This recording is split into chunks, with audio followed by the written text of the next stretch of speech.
আন্তর্জাতিক অলিম্পিক দিবস উপলক্ষে রাজধানী আগরতলায় আজ ইন্ডিয়ান অ্যাসোসিয়েশন অফ ফিজিওথেরাপিস্টের উদ্যোগে এক রক্তদান শিবির অনুষ্ঠিত হয়।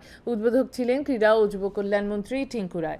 এছাড়া ত্রিপুরা অলিম্পিক অ্যাসোসিয়েশনের পক্ষে জিমন্যাস্ট দীপা কর্মকার সহ অন্যরা উপস্থিত ছিলেন। মন্ত্রী শিবিরটি ঘুরে দেখে রক্তদাতাদের উৎসাহিত করেন, পাশাপাশি রক্তের যাতে প্রয়োজন না হয় তার উপর আলোকপাত করেন তিনি।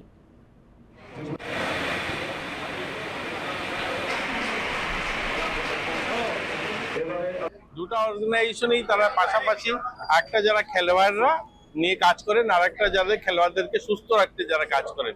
তো দুটো অর্গানাইজেশনকে ধন্যবাদ জানাবো এই ধরনের একটা সুন্দর অনুষ্ঠানের জন্য। আর একটা কথা বলবো, রক্তদান নিয়ে সবাই বলেন, আমি তার ভিন্নভাবে বলতে চাইবো, রক্তের প্রয়োজন যেন কম হয় তার জন্য সকলের কাজ করতে হবে। আমরা সকলেই বলি যে রক্তদান বাড়াতে হবে, রক্তদান বাড়ানোর পাশাপাশি রক্ত যেন কম লাগে, কম ব্যবহার হয় তার জন্য আমাদের কাজ করতে হবে। যেমন চাইল্ড প্রেগন্যান্সি যদি কম হয়, রক্ত কম দরকার হবে। আমরা যদি সুস্বাস্থ্যকর পরিবেশে থাকি তাহলে কম দরকার হবে। এই যেমন কালকে ইন্টারন্যাশনাল যোগা ডে মানিয়েছি, যোগা যদি প্রতিনিয়ত করি তাহলে আমরা সুস্থ থাকবো।